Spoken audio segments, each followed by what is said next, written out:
మహాఘనుడును మహోన్నతమైన స్థలములలో నివసించువాడైన యేసుక్రీస్తు ప్రభుల వారి అతి పరిశుద్ధమైన నామమునకు మహిమ ఘనత ప్రభావములు యుగయుగములు కలుగును గాక. ఆమె నేను చెబుదాము సరిగట్టిగాను.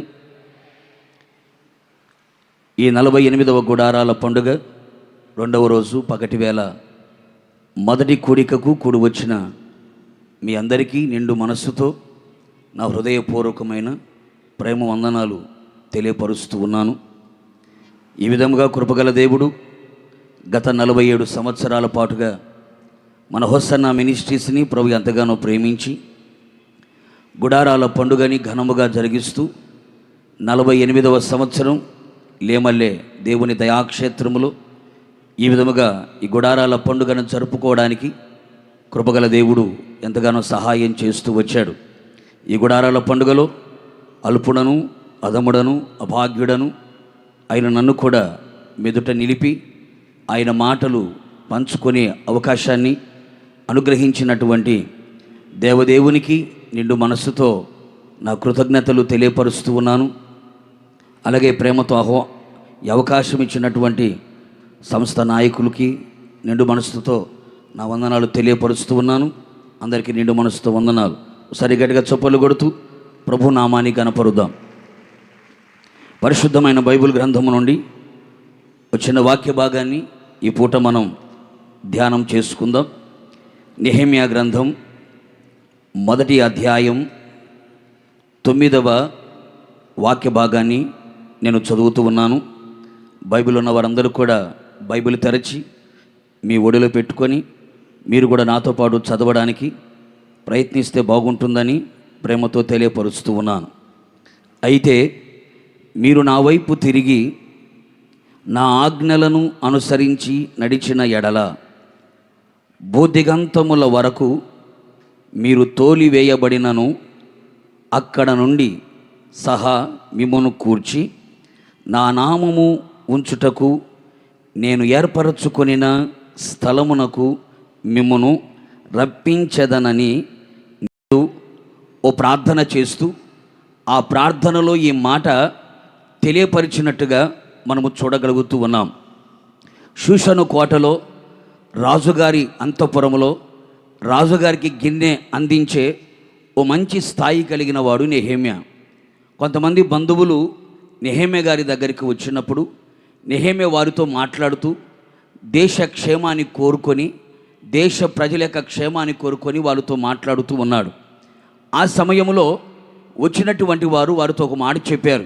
ఏమిటయ్యా అంటే, చెరపట్టబడి శేషించిన వారు యూదులు ఎలాంటి కష్టాలు అనుభవిస్తున్నారో, ఎలాంటి బాధలు అనుభవిస్తున్నారో, ఎలాంటి కన్యల మధ్యలో కాపురం చేస్తున్నారో వాళ్ళ విషయాన్ని చెప్పాడు.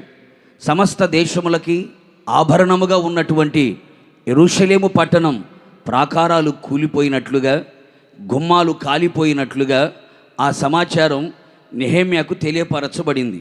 వెంటనే నెహెమ్యా ఆ బాధ ఆ వేదన కలిగిన వాడై వెంటనే దేవుని సన్నిధిలో మోకరించి కొద్ది రోజుల పాటుగా ఉపవాసం ఉండి ఆహారాన్ని పానీయాన్ని విడిచిపెట్టి దేవుని సన్నిధిలో ప్రార్థన చేస్తూ, అలాగే తన పాపములని ఒప్పుకుంటూ తన పితరుల పాపములను ఒప్పుకుంటూ దేవుని సన్నిధిలో ప్రార్థన చేస్తూ దైవ సేవకుడైన మోషేకు సెలవిచ్చిన మాటని తన ప్రార్థనలో జ్ఞాపకము చేసుకుంటూ ఈ మాట పలికాడు.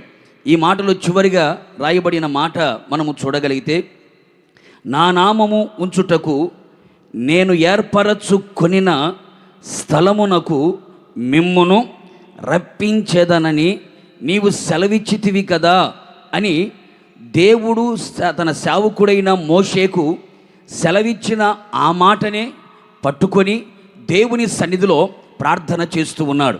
ప్రేమైన సహోదరి సహోదరులారా, మన పితరులకు దేవుడు ఎన్నో మాటలు ఇచ్చాడు, ఎన్నో వాగ్దానాలు ఇచ్చాడు. మనము దేవుని సన్నిధిలో మోకరించినప్పుడల్లా, ప్రార్థించినప్పుడల్లా, ఆయన వైపు చేతులు చాపినప్పుడల్లా దేవుడు మనకిచ్చిన వాగ్దానాన్ని చేత పట్టుకొని ప్రార్థించే అలవాటు మనం చేసుకోవాలి. నెహెమ్యా కూడా దేవుడిచ్చిన మాటను తీసుకొని చెబుతున్నాడు. అయ్యా, నీ వైపు తిరిగి ఎవరైతే నీ సన్నిధిలో ప్రార్థన చేస్తారో ఖచ్చితంగా వారి మీద నీ కనుదృష్టి నీవు నిలిపి, అలాగే నీ ప్రజలందరినీ కూడా నీ నామమును జ్ఞాపకార్థముగా ఉంచు, నీవు ఏర్పరచుకొనినటువంటి ఆ స్థలమునకు రప్పించదను అని నువ్వు సెలవిచ్చావు కదా అని దేవుని సన్నిధిలో ప్రార్థన చేసి మాట పలికాడు.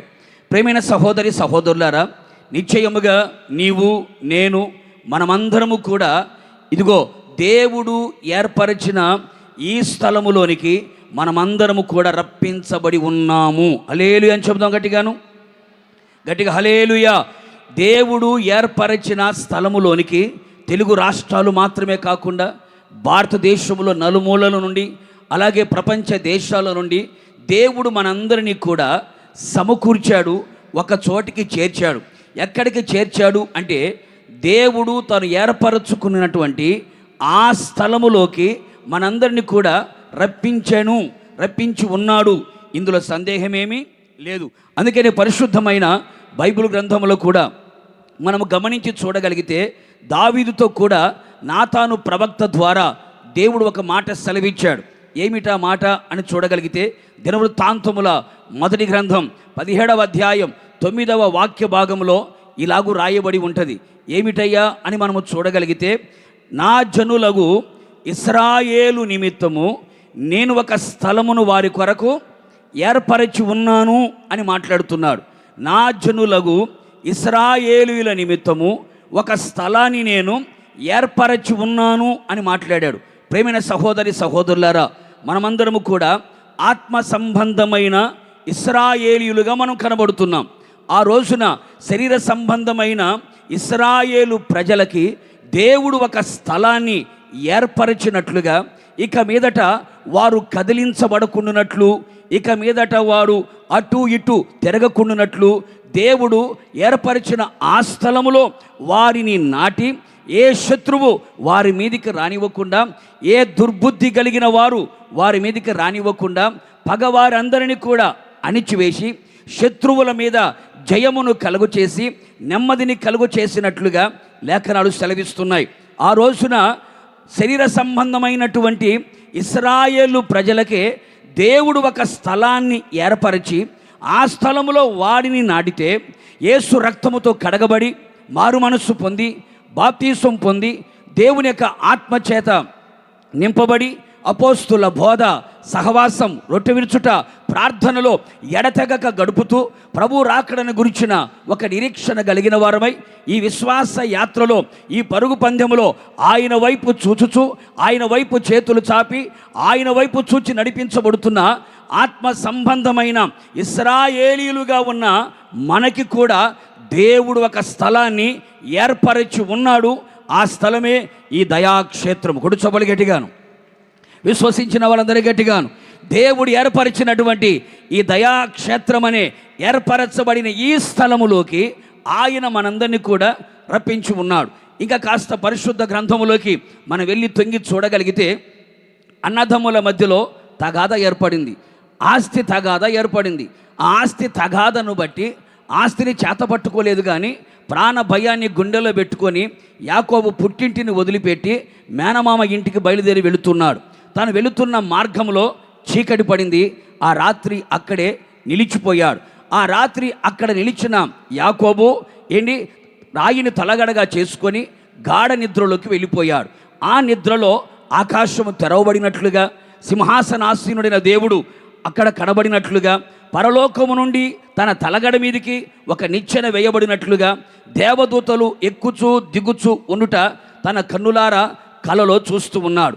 ఆకాశమందున్న దేవుడు యాకోబుతో చెబుతున్నాడు, యాకోబు, నేను మీ తాత దేవుడను, నేను మీ నాన్న దేవుడను, ఇక మీదట నీకు కూడా నేను దేవుడుగా ఉంటాను. నీ వెళుచున్న ప్రతి స్థలములో నేను నీకు తోడుగా ఉంటాను.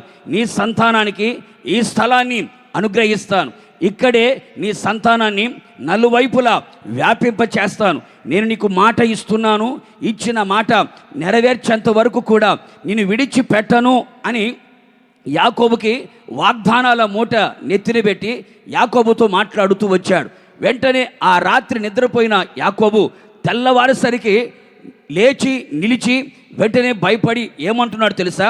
ఈ స్థలములో యెహోవా ఉన్నాడు, ఈ స్థలములో ఆయన ఉన్నాడు అని చెప్పి ఇది నిజముగా దేవుని మందిరమే కానీ వేరొకటి కానే కాదు అని మాట్లాడు. ఈ స్థలములో యెహోవా ఉన్నాడు అని మాట్లాడాడు. ప్రేమైన సహోదరి సహోదరులారా, నిశ్చయముగా దేవుడు ఏర్పరచుకొనిన ఈ స్థలములో ఆయన ఉన్నాడు. ఆయన ఉన్నాడు అన్నవాళ్ళు గట్టిగా హల్లెలూయా చెప్పండి. ఆయన మన మధ్యలో ఉన్నాడు. ఇది దేవుడు ఏర్పరచుకొనిన స్థలం.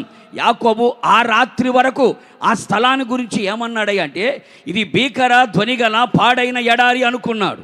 ఇది భీకర ధ్వనిగల పాడైపోయిన ఎడారి, ఈ ధ్వనికి నేను తట్టుకోలేకపోతున్నాను, ఇది పాడైపోయిన ఎడారి అని అనుకున్నాడు. తెల్లవారేసరికి యాకోబు అంటున్నాడు, ఈ స్థలములో ఆయన ఉన్నాడు. ఇక్కడ పరలోకపు నిచ్చెన ఉంది, ఇక్కడ దేవదూతలు సంచరిస్తున్నారు, ఇక్కడ దేవుని స్వరము వినబడుతుంది. కనుక ఈ స్థలములో ఆయన ఉన్నాడు. పరలోకానికి వెళ్ళాలంటే ఈ స్థలములో నుంచి బయలుదేరి వెళ్ళాలి అని యాకోబు మాట్లాడినట్లుగా లేఖనాలు సెలవిస్తున్నాయి.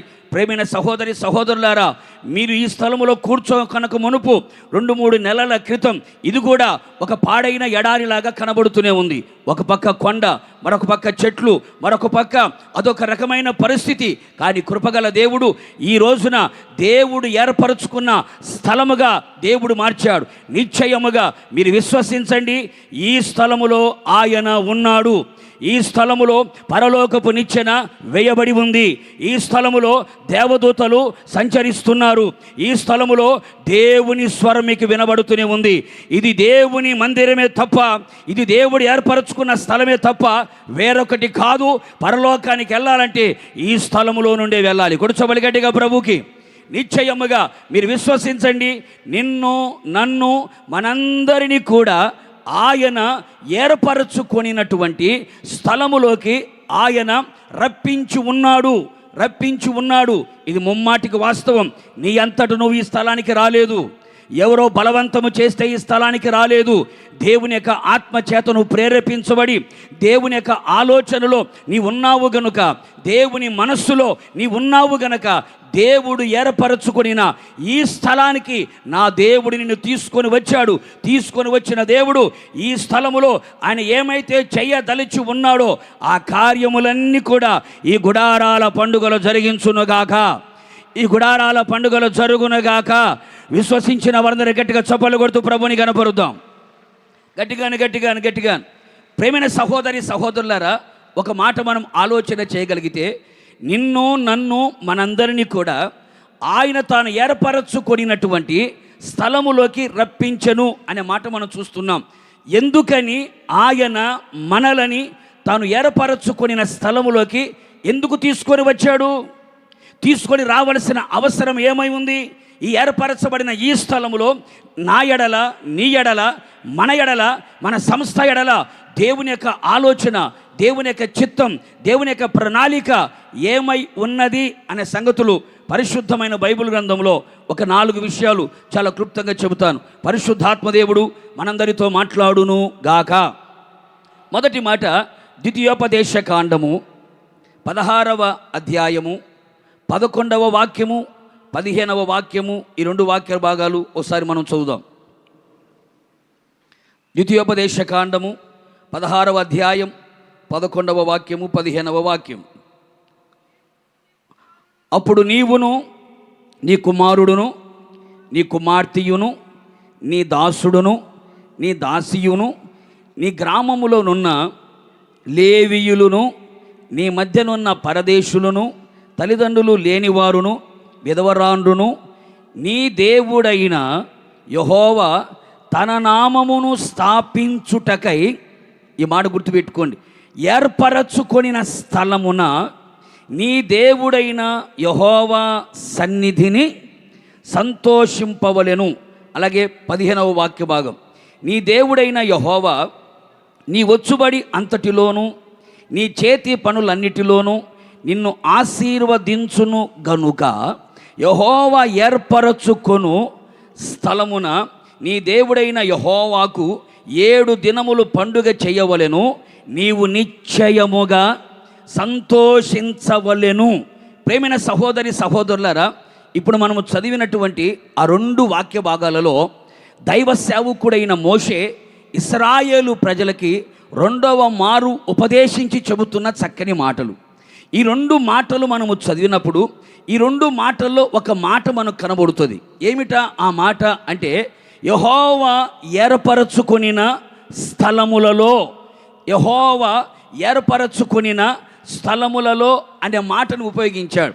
యేసయ్య నిన్ను నన్ను మనందరినీ కూడా ఆయన ఏర్పరచుకొనిన స్థలములోకి రప్పించాడు. ఎందుకు ఏర్పరిచిన స్థలములోకి ఆయన రప్పించాడు అంటే, ఆ 2 వాక్య భాగాల్లో ఒక్క మాట మనకు కనబడుతుంది. ఏమిటయ్యా అంటే, యెహోవా ఏర్పరచుకొనిన ఆ స్థలములలో మనమందరము కూడా సంతోషింపవలెను అనే మాట చూడగలుగుతాం. ఇశ్రాయేలు ప్రజలు పర్ణశాల పండుగని 7 దినాలుగా చేసుకుంటూ వచ్చారు. 7 దినములుగా పండుగను ఆచరిస్తూ ఆ పండుగలో ఇశ్రాయేలు ప్రజలందరూ కూడా సంతోషిస్తూ వచ్చారు. కానీ కృపగల దేవుడు మనకు 4 దినాల పండుగ ఇచ్చాడు. ఈ 4 దినాల పండుగలో మనమందరం కూడా ఏమి చేయాలి అంటే, దేవుడు ఏర్పరచుకొనిన ఈ స్థలములో ఆయన సన్నిధిలో మనము సంతోషించేవారమై ఉండాలి. అందుకే చెబుతున్నాడు, ఓ ఇశ్రాయేలు ప్రజలారా, నీ కుమారుడు, నీ కుమార్తె, నీ దాసుడు, నీ దాసి, అలాగే పరదేశి, అలాగే తల్లిదండ్రులు లేనివారు, అలాగే విధవరాండ్రు, వారితో పాటుగా అక్కడ ఎవరున్నారయ్యా అంటే లేవీయులు కూడా కనబడుతున్నారు. వారందరితో మీరు కలిసి దేవుడు ఏర్పరచుకొనిన ఒక స్థలం ఉంది. ఆ స్థలానికి వెళ్ళి దేవుడు నిన్ను ఆశీర్వదించి ఉన్నాడు కదా. దేవుడు నిన్ను ఆశీర్వదించిన కొలది ఆయన సన్నిధికి వెళ్ళి 7 దినముల పాటుగా ఆ పండుగలో నిశ్చయముగా నీవు సంతోషించవలెను అనే మాట ఉపయోగించాడు. అలాగే గుడారాల పండుగకి మనమందరం కూడా నడిపించబడ్డాం. దేశ నలుమూల నుండి కుటుంబాలతో వచ్చారు. కుటుంబం అంతా కూడా ఈ రోజున దేవుని సన్నిధిలో కనబడుతున్నారు. దేవుడు ఏర్పరిచిన ఈ స్థలానికి కుటుంబాలను విడిచిపెట్టి ఇక్కడికి మనమంతా కూడి వచ్చి ఉన్నాం. విచిత్రమైన సంగతి ఏంటో తెలుసా? హోసన్నా మినిస్ట్రీస్లో ఉన్నటువంటి పరిశుద్ధ దైవ సేవకులందరూ కూడా, లేవీయులు కూడా అందరూ ఒకే చోట ఉన్నారు. హోసన్నా మినిస్ట్రీస్ పరిశుద్ధ కుటుంబ సభ్యులందరూ ఇక్కడే ఉన్నారు. హోసన్నా మినిస్ట్రీ దైవ సేవకులు కూడా ఇక్కడే ఉన్నారు. అందుకే అంటాడు, ఓ ఇశ్రాయేలు ప్రజలారా, మీరు మాత్రమే కాదు, మీతో కూడా నిబంధన మందసాన్ని మోసే లేవీయులు ఉన్నారు, ఆయనను సేవించే లేవీయులు ఉన్నారు. అంత మాత్రమే కాకుండా దీవించగలిగిన లేవీయులు ఉన్నారు, దేవుని కొరకు ప్రతిష్ఠించబడిన లేవీయులు ఉన్నారు, యెహోవాయే స్వాస్థ్యముగా ఉన్న లేవీయులు ఉన్నారు. అందుకని మీరును లేవీయులను కలిసి ఏ దేవుడు ఏర్పరిచినటువంటి ఆ స్థలములోకి వెళ్ళి మీరందరూ కూడా సంతోషించాలి, మీరందరూ కూడా ఆనందించాలి, మీరందరూ కూడా హృదయ ఆనందముతో మీరు కేకలు వేయాలి. ఎందుకో తెలుసా? దేవుడు మిమ్మల్ని ఆశీర్వదించి ఉన్నాడు, దేవుడు మిమ్మల్ని స్వస్థపరిచి ఉన్నాడు, దేవుడు మిమ్మల్ని ఆదరించి ఉన్నాడు, దేవుడు మిమ్మల్ని బలపరిచి ఉన్నాడు. మీరు కన్యల మధ్యలో ఉన్నప్పుడు మీ కన్యలని ఆయన తుడిచి ఉన్నాడు. మీరు సమస్యల మధ్యలో ఉన్నప్పుడు మీ సమస్యలకు పరిష్కారం చేసి ఉన్నాడు. బాధలనే బంధకాలతో మీరు బంధించబడినప్పుడు మీ బాధలను ఆయన కొట్టివేసి ఉన్నాడు. శ్రమల కొలిమిలో మీరు ఉన్నప్పుడు ఆ శ్రమల కొలిమిల నుంచి ఆయన మిమ్మల్ని విడిపించి ఉన్నాడు. చెరలో మీరు ఉన్నప్పుడు, కట్లతో మీరు కట్టబడినప్పుడు, పాపపు దాస్యపు కట్ల చేత కట్టబడి మీరు ఉన్నప్పుడు ఆయన మిమ్మల్ని విడిపించి ఉన్నాడు. మీ శాపాన్ని ఆయన కొట్టివేసి ఉన్నాడు. మీ దుఃఖాన్ని సంతోషంగా మార్చి ఉన్నాడు.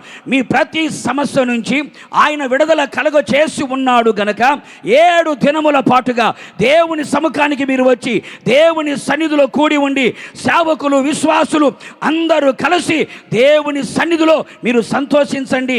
ఆయన సన్నిధిలో ఉన్న సంపూర్ణమైన సంతోషాన్ని అనుభవించండి. లోకం ఇచ్చినట్టుగా కాదు, లోకములో ఉన్న వాటి ద్వారా కలిగే సంతోషము కానే కాదు, దేవుని వాక్యము ద్వారా కలుగుతున్నటువంటి సంతోషం, దేవుని యొక్క ఆత్మ ద్వారా కలుగుతున్నటువంటి సంతోషం, ఐక్యత ద్వారా కలుగుతున్న ఆ సంతోషముతో లేవీయులు, విశ్వాసులు అందరూ కలిసి దేవుని సన్నిధిలో మీరు సంతోషించాలి. దేవుడు చేసిన గొప్ప కార్యములను తలంచండి, దేవుడు చేసిన ఘన కార్యములను తలంచండి, దేవుడు చేసిన ఆశ్చర్యమైన కార్యాలు తలంచండి. ఆయన నీ జీవితంలో ఎన్నో ఘన కార్యాలు చేసి ఉన్నాడు కదా, నీ కుటుంబంలో ఎన్నో గొప్ప కార్యాలు చేసి ఉన్నాడు కదా. అందుకని అందరూ కలిసి దేవుడు ఏర్పరచుకున్న ఈ స్థలానికి వచ్చి మనమందరము కూడా ఆయన సన్నిధిలో ఉన్న సంపూర్ణమైన సంతోషముతో సంతోషించుదుముగాక, ఆనందించుదుముగాక, ప్రహర్షించుదుముగాక, హృదయ ఆనందముతో కేకలు వేయినట్లుగా నా దేవుడు చేయునుగాక. ప్రేమైన సహోదరి సహోదరులారా, ఒకవేళ ఈ గుడారాల పండుగలో ఏ దుఃఖముతోను వచ్చి ఉన్నావో, ఏ బాధతోను వచ్చి ఉన్నావో, ఏ వేదనతో వచ్చి ఉన్నావో, ఎవరికి చెప్పుకోలేని సమస్యలతో ఒకవేళ సతమతమవుతూ ఒకవేళ వచ్చి ఉన్నావో, ఎవరికి చెప్పుకున్న ప్రయోజనం లేక నీ బాధని పంటి బిగువన బిగబట్టుకొని ఒకవేళ బ్రతుకుతున్నావో, నీ కన్నీలను చూస్తూ ఉన్న దేవుడు, నీ హృదయాన్ని చూస్తూ ఉన్న దేవుడు, నీ మానసిక స్థితిని గమనించిన దేవుడు ఈ శుభవేళ, ఈ 4 దినాల గుడారాల పండుగలో నిశ్చయముగా నీ దుఃఖము నిట్టూర్పు ఎగిరిపోవునట్లు చేయునుగాక, నీ నాలుక ఆనందగానాలు చేయునుగాక, నీ పెదవులు ప్రహర్షముతో నింపబడునుగాక, ఆనందముతో అడుగులు వేసుకుంటూ ఆశీర్వాదకరముగా నీ జీవితాన్ని నడిపించుకొందువుగాక. మీరందరూ కూడా సంతోషభరితులై తిరిగి వెళ్ళుదురుగాక. విశ్వసించిన వాళ్ళందరికీ గట్టిగా చప్పట్లు కొడదాం ఒకసారి ప్రభుకి. నిశ్చయముగా దేవుడు ఏర్పరచుకొనినటువంటి ఈ స్థలములలో నేను దేవుని సన్నిధిలో సంతోషించబోతూ ఉన్నాను, ప్రహర్షించబోతూ ఉన్నాను. దేవుని సన్నిధిలో ఉన్న సంపూర్ణమైన సంతోషాన్ని అనుభవిస్తూ ఆయన బలాన్ని బట్టి నేను సంతోషించబోతున్నాను, ఆయనను బట్టి నేను సంతోషించబోతున్నాను అని గనుక నువ్వు విశ్వసించగలిగితే ఖచ్చితంగా ఈ గుడారాల పండుగలో, ఈ 4 దినాల ఈ పండుగలో దేవుడు ఏర్పరచుకొనిన ఈ స్థలములో మనమందరము సంతోషించుదుముగాక. పరలోకం ఎక్కడ ఉంది అంటే భూలోకములో ఉంది అని చెప్పుకునేటట్లుగా, దేవుని రాజ్యం మన మధ్యలోనే ఉంది అని చెప్పుకునేట్లుగా, దేవుని రాజ్యం భోజనము పానము కాదు కానీ పరిశుద్ధాత్మ యందలి ఆనందమునై ఉన్నది అని లేఖనాలు చెప్పినట్లుగా పరిశుద్ధాత్మ ఆనంద భరితులమై మనమందరము సంతోషించుదుముగాక. మొదటిగా దేవుడు ఏర్పరచుకొనినటువంటి ఆ స్థలమునికి ఆయన మనల్ని రప్పించి మనమందరము సంతోషించున్నట్లుగా ఆయన చేయబోతూ ఉన్నాడు. ఇది మొదటి మాట. రెండవ మాట కూడా మనం చూద్దాం. అదే ద్వితీయోపదేశకాండం 12వ అధ్యాయం 13, 14 వాక్య భాగాలు ఒకసారి మనం చదువుదాం. నీవు చూచిన ప్రతి స్థలమున నీ దహన బలులు అర్పింపకూడదు సుమీ. యెహోవా నీ గోత్రములలో ఒకదాని యందు, ఈ మాట గుర్తుపెట్టుకోవాలి, ఏర్పరచుకొను స్థలముననే నీ దహన బలులు అర్పించి నేను మీకు ఆజ్ఞాపించుచున్న సమస్తమును అక్కడనే జరిగింపవలెను. ప్రియమైన సహోదరి సహోదరులారా, రెండవదిగా దేవుడు మనందరినీ కూడా ఆయన ఏర్పరచుకొనినటువంటి ఈ స్థలములోకి రప్పించాడు. ఈ స్థలములో ఆయన మనలని నాటాలి అని కోరుకున్నాడు. ఈ స్థలములో ఉన్నవాడు ఏం చేయబోతున్నాడో మనం తెలుసుకుంటున్నాం. రెండవదిగా రాయబడిన మాట ఏమిటయ్యా అంటే, దైవ సేవకుడైన మోషే ఇశ్రాయేలు ప్రజలతో మరొక్క మాట చెప్పాడు. ఏమిటయ్యా అంటే, ఓ ఇశ్రాయేలు ప్రజలారా, నీవు చూచిన ప్రతి స్థలమున దహన బలులు అర్పించకూడదు. నీకు నచ్చిన చోట, నీకు మెచ్చిన చోట, నీకు కంఫర్ట్ ఎక్కడ ఉందో అక్కడికి వెళ్ళి నీ దహన బలులు అర్పించకూడదు, నీ కానుకలు అర్పించకూడదు. అందుకని నీకు నచ్చిన చోటికి నువ్వు వెళ్ళకూడదు. మరి ఎక్కడికి వెళ్ళాలయ్యా? ఎక్కడ దహన బలులు అర్పించాలి? నా దహన బలులు అంగీకారముగా మారాలంటే మరి ఎక్కడికి వెళ్ళాలి అంటే, అక్కడ రాయబడిన మాట, యెహోవా నీ గోత్రములలో ఒకదాని యందు ఏర్పరచుకొనిన స్థలముననే నీ దహన బలులు అర్పించవలెను అన్నాడు. రెండవదిగా అంటాడు, నేను మీకు ఆజ్ఞాపించుచున్న సమస్తమును కూడా అక్కడే జరిగించవలెను అన్నాడు. దేవుడు ఏర్పరచుకొనిన స్థలమునకి ఆయన మనల్ని రప్పించిన ఉద్దేశం ఏమిటయ్యా అంటే, ఏర్పరచబడిన ఈ స్థలములో నీవు నేను మనము దహన బలి అర్పించాలని. రెండవదిగా ఆయన మనకు ఏమైతే ఆజ్ఞాపించాడో ఆజ్ఞాపించినవన్నీ కూడా జరిగించవలననే దేవుడు మనందరినీ కూడా ఏర్పరిచిన ఈ స్థలములోకి తీసుకొని వచ్చాడు. ప్రేమైన సహోదరి సహోదరులారా, అందుకే ముందుగా అంటాడు, నీవు చూచిన ప్రతి స్థలములో దహన బలి అర్పించకూడదు అన్నాడు. దహన బలి అర్పించాలంటే ఎక్కడ పడితే అక్కడ దహన బలి అర్పించకూడదు. అందుకే మీరు గమనించి చూడండి, అబ్రహాముతో దేవుడు మాట్లాడాడు.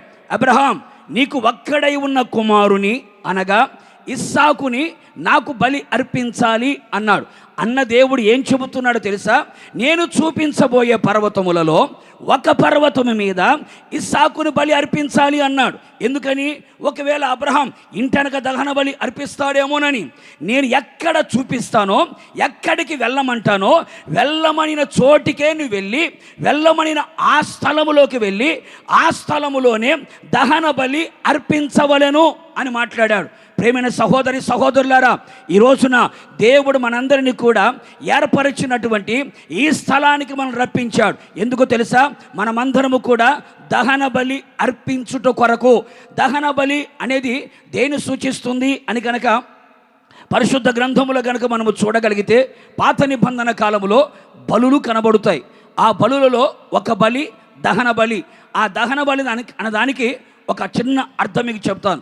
లేవియా కాండం 1వ అధ్యాయం 17వ వాక్య భాగాన్ని ఒకసారి మనం చదువుదాం. లేవియా కాండం 1వ అధ్యాయం 17వ వాక్య భాగంలో చివరి మాట చూడండి. దహన బలి అనగా యెహోవాకు ఇంపైన సువాసన కలిగిన హోమము అని రాయబడింది.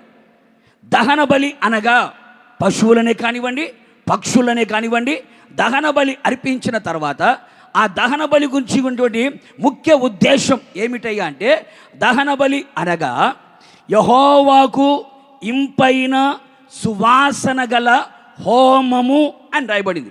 అంటే దేవుడు మనందరినీ కూడా ఏర్పరిచిన ఈ స్థలమునకు రప్పించడానికి ముఖ్య ఉద్దేశం ఏమిటయ్యా అంటే, ఇక్కడికి వచ్చిన మనమందరము కూడా దేవుని సన్నిధిలో దహన బలిగా మనం మార్చబడగలిగితే, ఈ దహన బలి ద్వారా ఏం జరుగుతుంది అంటే, దేవునికి ఇంపైన సువాసన గల హోమముగా మనం మారుదుముగాక. కొడదామా చప్పలు గట్టిగా ప్రభువుకి.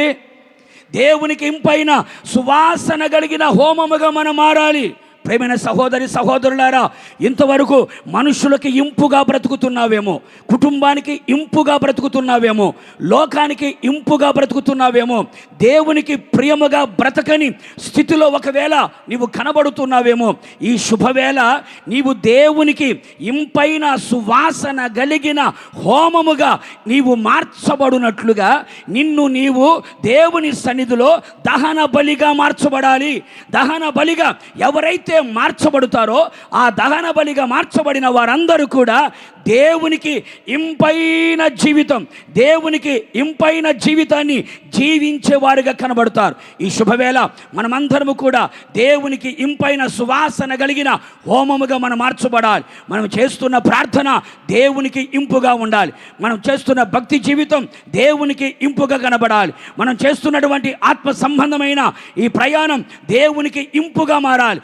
దేవునికి ఇంపుగా మనం మారినప్పుడే, దేవునికి ఇంపైన జీవితాన్ని మనము జీవించినప్పుడే దేవుని ఆశీర్వాదములను మనం పొందగలుగుతాం. ఈ రోజున ఈ గుడారాల పండుగలో అడుగు పెట్టిన ప్రతి ఒక్కరు కూడా దహన బలిగా మార్చబడుదురుగాక. దేవుని కొరకు దహన బలిగా మార్చబడుదురుగాక. ఈ దహన బలిని గురించి కొత్త నిబంధన ఏమని మాట్లాడుతుంది అని కనుక మనం చూడగలిగితే, రోమాపత్రిక 12వ అధ్యాయం 1వ వాక్య భాగంలో ఏమని రాయబడి ఉంటుంది చూడండి. రోమాపత్రిక 12వ అధ్యాయం 1వ మాట, సహోదరులారా, దేవునికి అనుకూలమును పరిశుద్ధమునైన మీ శరీరములను ఏం చేయాలట? సజీవ యాగముగా సమర్పించుకొనుడి. పాత నిబంధన కాలంలో పశువునైనా పక్షినైనా చనిపోయిన తర్వాత బలిపీఠం మీద పెట్టి కాల్చి బూడిదగా మార్చబడితే అది దేవునికి అంగీకారముగా ఉన్నట్లు. కొత్త నిబంధన కాలంలో చనిపోయిన తర్వాత కాదు, బ్రతికి ఉండగానే బలిపీఠం మీదకి ఎక్కి ఆ బలిపీఠం మీద మనం ఉండి ఆ బలిపీఠం మీద నిలిచిన మనమందరము కూడా బలిపీఠం మీద ఉన్న అగ్ని చేత కాల్చబడిన వారిగా మార్చబడాలి. అనగా మన శరీరాన్ని మనమే దేవుని యొక్క ఆత్మ చేత అనగా అగ్ని చేత కాల్చబడుతూ, దేవుని యొక్క వాక్యం అనే అగ్ని చేత కాల్చబడుతూ సజీవ యాగముగా మన శరీరములని మనమే సమర్పించుకోవాలి. ప్రేమైన సహోదరి సహోదరులారా, ఇంకా ఏ శరీర కార్యాల మధ్యలో మనం నడిపించబడుతున్నామో, ఏ లోకపు పాపం, ఏ లోకపు ప్రేమ, ఏ లోకపు మర్యాద, ఏ లోకపు స్నేహం ఇంకా నీ శరీరములో పనిచేస్తూ ఉన్నాయో, శరీర కార్యములు స్పష్టమై ఉన్నవని 15 రకాల శరీర కార్యములు శరీరములో పనిచేస్తూ ఉన్నాయి. ఈ శరీర కార్యములన్నీ కూడా ప్రతిరోజు దేవుని యొక్క ఆత్మ అగ్ని చేత కాల్చబడుతూ మనం పరిశుద్ధపరచబడాలి. దేవుని యొక్క వాక్యం అనే అగ్ని చేత కాల్చబడుతూ మనం పరిశుద్ధపరచబడాలి. ఎందుకయ్యా అంటే దహన బలిగా మన శరీరాన్ని మనమే సమర్పించుకోవాలి. ఈ లోక సంబంధమైన ఏ కార్యక్రమాల మీద కూడా మన మనస్సు ఉండకూడదు. ఈ లోక సంబంధమైన ఏ అలంకరణ వైపు మనం వెళ్ళకూడదు. ఈ లోక సంబంధమైన ఏ సుఖభోగాల వైపు మన శరీరం వెళ్ళకూడదు. ఏ కోపము కానీ, ద్వేషము కానీ, పగ కానీ, అసూయ కానీ, కుట్ర కానీ, మత్సరము కానీ మన శరీరములో కనిపించబడకుండా దేవుని యొక్క ఆత్మ చేత అగ్ని చేత కాల్చబడుతూ మన కోపం కాల్చివేయబడాలి, మన పగ కాల్చివేయబడాలి, మన ద్వేషం కాల్చివేయబడాలి, లోకములో ఉన్న నేత్రాశ కాల్చివేయబడాలి, శరీరాశ కాల్చివేయబడాలి, జీవపు డంబం కాల్చివేయబడాలి. లోక సంబంధమైన ఏ అలంకరణ, లోక సంబంధమైన ఏ వస్త్రధారణ మనలో కనబడకుండా నేను దేవుని కొరకు ఒక సమర్పించబడిన వ్యక్తిని, నేను దేవుని కొరకు ప్రతిష్ఠించబడిన వ్యక్తిని, నా దేవుని కొరకు దహన బలిగా మార్చబడిన వ్యక్తిని అని చెప్పుకునేటట్లుగా ప్రతి ఒక్కరూ మిమ్ముని మీరే సజీవ యాగముగా పరిశుద్ధాత్మ అగ్ని చేత కాల్చబడుతూ ఒక ప్రతిష్ఠిత జనముగా మనం మార్చబడాలి. ప్రతిష్ఠిత జనముగా దేవుని కొరకు నిలబడాలి. దైవ సేవకులు యేసన్న గారు కూడా చిన్న వయసులో దేవుని చేత పిలువబడి ఏర్పాటు చేయబడి తన జీవితాన్ని సజీవ యాగముగా సమర్పించుకొని ప్రతిష్ఠించుకొని తుది శ్వాస విడిచేంత వరకు కూడా సమర్పణ కలిగిన సేవ చేసి, త్యాగపూరితమైన సేవ చేసి, నిద్రను త్యాగము చేసి, సుఖాన్ని త్యాగము చేసి, ఆహారాన్ని త్యాగము చేసి, శరీర కార్యాలని త్యాగము చేసి ప్రతిష్ఠించుకున్నాడు గనుకనే ఈరోజు నువ్వైనా నేనైనా ఈ గుడారాల పండుగలో కూర్చుంటున్నాం. ఈ సేవ ప్రతిష్ఠితమైన సేవగా మారాలి. ప్రతి సంఘం ప్రతిష్ఠిత సంఘముగా మార్చబడాలి. ఒక సమర్పణ కలిగిన అనుభవంలోకి రావాలి. దేవునికి మహిమ కలుగునుగాక, దేవునికి మహిమ కలుగునుగాక. ప్రభు రాకడ సమీపించిన మరింత దినములలో మనం నిలిచి ఉండగా ఇంకా మనం ప్రతిష్ఠతలోకి రాకపోతే, ఇంకా మనము సమర్పణలోకి రాకపోతే, ఇంకా లోక ఆశల మధ్యలో నీవు జీవిస్తూ ఉంటే, లోక సంబంధమైన తుచ్చమైన కార్యాల వైపు నడిపించబడుతున్నావంటే విడవబడుతావు. దేవునికి ఇంపైన సువాసనను మారాలి, దేవునికి ప్రీతికరముగా మారాలి. దేవునికి ప్రీతికరముగా మారాలి అంటే నిన్ను నీవు సజీవ యాగముగా దేవుని కొరకు సమర్పించుకొని ఒక ప్రతిష్ఠిత కలిగిన సంఘముగా, ప్రతిష్ఠిత జనముగా, సమర్పణ కలిగిన సేవలో మనమందరము కొనసాగుదుముగాక. అందుకే దేవుడు మనందరినీ కూడా ఏర్పరచబడిన ఈ స్థలములోకి ఆయన మనల్ని రప్పించాడు. ఎందుకని? దహన బలిగా మనం మార్చబడాలని. అంత మాత్రమే కాకుండా తర్వాత అంటాడు, నేను మీకు ఆజ్ఞాపించిన అంతటి ప్రకారము నీవు జరిగించాలి. నీ సొంత చిత్తము కాదు జరగాల్సింది, నీ స్వబుద్ధిని ఆధారము చేసుకొని కాదు జరగాల్సింది. నాకు అన్నీ తెలుసులే, నాకు తెలియంది ఏమి లేదు అని ఒకవేళ నువ్వు అనుకుంటున్నావేమో, దేవుని చిత్తానుసారముగా నడిపించబడాలి, దేవుని ఆలోచన ప్రకారం నడిపించబడాలి, దేవుని యొక్క ఆత్మ చేత నడిపించబడాలి. దేవుని ఆలోచనే మనలో జరగాలి. స్వచిత్తము చనిపోవాలి, సొంత చిత్తము చనిపోవాలి, సొంత జ్ఞానము చనిపోవాలి. దేవుడు మనకి ఏదైతే చెబుతాడో ఆయన చెప్పినది చెప్పినట్టుగా మనము జరిగించడానికి. ఇంతవరకు ఎవరి మాట వింటూ వచ్చావో తెలియదు, ఇంతవరకు ఎవరు చెప్పింది చేస్తూ వచ్చావో తెలియదు. దేవుడు ఏర్పరచుకొనిన ఈ స్థలములోకి నేను ఎందుకు తీసుకొని వచ్చాడు అంటే, నీవు ఆయన చెప్పింది చెప్పినట్టే నువ్వు చేయాలి, ఆయన చెప్పింది చెప్పినట్టే నువ్వు జరిగించాలి. ఆ విధంగా జరిగించున్నట్లుగా యేసయ్య మనందరినీ ఈ స్థలము నడిపించినందుకు మరొకసారి ప్రభుకు స్తోత్రాలు చెబుదామా? స్తోత్రం, స్తోత్రం, స్తోత్రం. చివరిగా మరొక మాట చెప్పి నేను ముగించేస్తాను. చూడండి, ద్వితీయోపదేశ కాండం,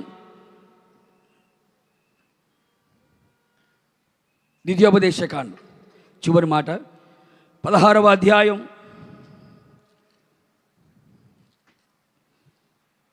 16-17 వాక్య భాగాలు చూద్దాం. ఏటికి 3 మారులు అనగా పొంగని రొట్టెల పండుగలోను, వారముల పండుగలోను, పర్ణశాలల పండుగలోను నీ దేవుడైన యెహోవా ఏర్పరచుకొను స్థలమున నీ మగవారందరూ ఆయన సన్నిధిని కనబడవలెను. వారు వట్టి చేతులతో యెహోవా సన్నిధిని కనబడక నీ దేవుడిని యెహోవా నీకు అనుగ్రహించిన దీవెన చొప్పున ప్రతివాడును తన శక్తి కొలది ఇయ్యవలెను అన్నాడు. ఇక్కడ కూడా రాయబడిన మాట చూడగలిగితే పర్ణశాల పండుగలోను లేకపోతే గుడారాల పండుగలోను మీరందరూ కూడా దేవుడు ఏర్పరిచిన ఈ స్థలానికి వచ్చారు. వచ్చిన వారు ఇంచుమించుగా ఎవరు నాకు తెలిసి వట్టి చేతులతో వచ్చి ఉండరు. ఎందుకయ్యా అంటే గుడారాల పండుగ కొరకు కృతజ్ఞత అర్పణలు, ప్రతిష్ఠిత అర్పణలు, మొక్కుబడులు, ప్రథమ ఫలాలు, దశమ భాగాలు ఇవన్నీ మీరు తీసుకొని వచ్చి ఉంటారు. వట్టి చేతులతో మీరు కనబడరు. కానీ బైబిల్ చెప్పే చక్కని మాట ఏమిటి అంటే దేవుడు ఏర్పరచుకొనినటువంటి ఆ స్థలములో ఆయన సన్నిధిలో మీరు కనబడవలెను అన్నాడు. మీరు కనబడాలి. దేవుడు ఏర్పరచుకున్న స్థలానికి ఎందుకు ఆయన మనల్ని తీసుకొని వచ్చాడంటే నీవు ఆయనకు కనబడాలి. దేవుడు నిన్ను చూడాలి. ఈ రోజున ఇంతవరకు నువ్వు మనుషులకు కనబడాలి అని తిరుగుతున్నావేమో, లేకపోతే సేవకులకి కనబడాలి అని తిరుగుతున్నావేమో, లోకములు అందరికీ కనబడాలి అని తిరుగుతున్నావేమో. అందరికీ కనబడాలి అనుకుంటావా? దేవునికి కనబడవు. దేవునికి కనబడాలనుకుంటావా? అందరు ఎదుట మరుగైపోయి ఉంటావు. అందుకనే దేవుడు కోరుకునేది ఏమిటయ్యా అంటే ఇంతవరకు అందరికీ కనబడతా వచ్చావు, ఇక మీదట నేను ఏర్పరచుకున్న స్థలములోకి నేను రప్పిస్తున్నాను. ఎందుకో తెలుసా? నీవు నా సన్నిధిలో కనబడవలెను. అందుకే ప్రభు అంటాడు కదా, ఏమని? నా పావురమా, నిష్కలంకురాలా, నీ ముఖము మనోహరము, నీ స్వరము మాధుర్యము, ఒక్కసారి నీ ముఖాన్ని నాకు కనబడనిమ్ము అని అంటాడు. అంటే దేవుడు మన ముఖాన్ని చూడాలనుకుంటున్నాడు. యేసయ్య మన ముఖాన్ని చూడాలనుకుంటున్నాడు. అందుకే ఆయనకు మనము కనబడవలెను. అందుకని ఆమోసు గ్రంథకర్త కూడా ఏమంటాడు అంటే ఆయన సన్నిధిలో కనబడుటకు మీరేమవ్వాలి? సిద్ధపడి రండి. ఎలా పడితే అలా దేవుని సన్నిధికి మనం రాకూడదు. దేవుని సముఖానికి వచ్చేటప్పుడు నేను దేవుని ముఖాన్ని చూడాలి, దేవుని స్వరాన్ని వినాలి, దేవుని చేత దర్శించబడాలి అని అనుకున్నప్పుడు, నా ప్రభువుకి నేను కనబడాలి అనుకున్నప్పుడు ఒక సిద్ధపాటు కలిగి, ఒక శుద్ధీకరణ కలిగి నీవు క్రీస్తు రక్తము చేత కడుగుకొని, అలాగే దేవుని యొక్క వాక్యముతో కడుక్కొని, పరిశుద్ధాత్మ చేత కడగబడి పరిశుద్ధపరచబడిన వారై సిద్ధపడి దేవుని సన్నిధికి మనం రావాలి. సిద్ధపడి దేవుని సన్నిధికి మనం వచ్చినప్పుడు ఆయన సన్నిధిలో మనము కనబడుతాం. అందుకనే పేతురు భక్తుడు ఒక మాట అంటాడు. పేతురు రాసిన 2వ పత్రిక చివరి అధ్యాయం 14వ వాక్యం ఒకసారి చదువుదాం. పేతురు రాసిన 2వ పత్రిక 3వ అధ్యాయం 14వ వాక్యం. ప్రియులారా, వీటి కొరకు మీరు కనిపెట్టువారు గనుక శాంతము గలవారై ఆయన దృష్టికి నిష్కలంకులుగాను నిందారహితులుగాను కనబడునట్లు జాగ్రత్త పడండి. అపొస్తలుడైన పేతురు భక్తుడు ప్రభు రాకడ గురించి మాట్లాడుతున్నాడు. దేవుని రాకడ ఆలస్యమవుతుందని కొంతమంది అనుకుంటున్నారు. వస్తానన్నవాడు రాకమానడు, తెస్తానన్న రాజ్యం త్యాగమానడు. ఆయన ఆర్పాటముతో, ప్రధాన దూత శబ్దముతో, దేవుని బోరతో ఆయన మధ్యాకాశములకి రాబోతున్నాడు. ఇప్పటికే ప్రభు రాకడను కూర్చిన సూచనలు కనబడుతూ ఉన్నాయి. అక్కడక్కడ సూచనలు కనబడుతున్నాయి, సూచనలు వినబడుతున్నాయి. మహాకాశములతో ధ్వనించే రోజులు సమీపంగా ఉన్నాయి. భూమి దాని మీద ఉన్న కృత్యములని అగ్నితో కాల్చబడే రోజులు సమీపంగా ఉన్నాయి. పంచభూతములు మహావేంద్రములతో కరిగి నశించిపోయే రోజులు సమీపముగా ఉన్నాయి. కనుక సమీపముగా ఉన్నాయి కనుక ఆత్మ పెళ్లి కుమార్తె ఎక్కిరమ్మని ఒక స్వరం వినబడబోతుంది. ఆర్భాటముతో ప్రధాన దూత శబ్దముతో దేవుని బోరతో ఆయన మధ్యాకాశములకి రాబోతూ ఉన్నాడు.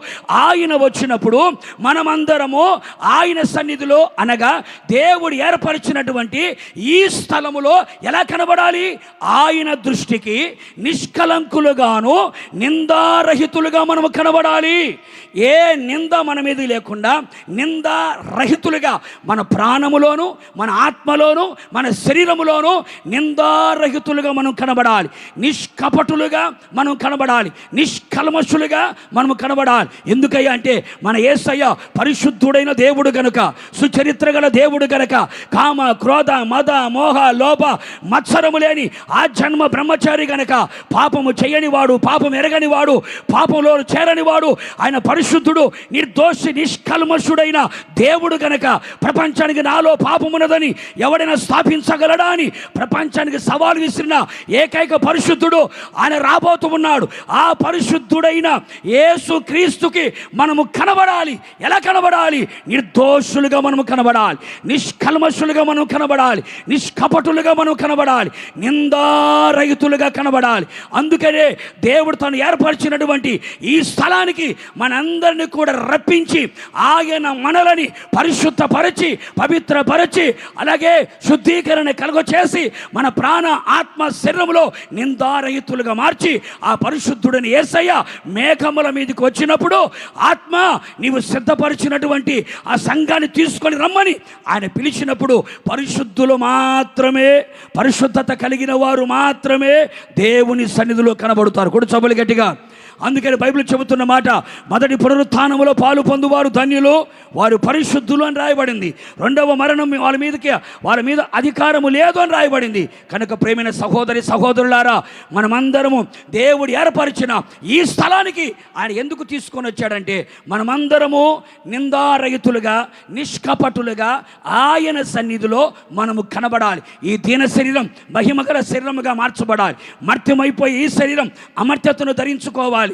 అక్షయమైపోయి క్షయమైపోయే ఈ శరీరం అక్షయతను ధరించుకొని మేఘముల మీద ఆయన రాబోతూ ఉండగా ఆయనకు మనము కనబడినట్లుగా, ఆయన సన్నిధిలో మనం నిలిచుడినట్లుగా, ఆయనతో యుగ యుగములు మనం దేవునితో ఉన్నట్లుగా ఆయనతో మనం ఉండాలి. అందుకే అంటాడు నీ మగవారందరిలో అన్నాడు.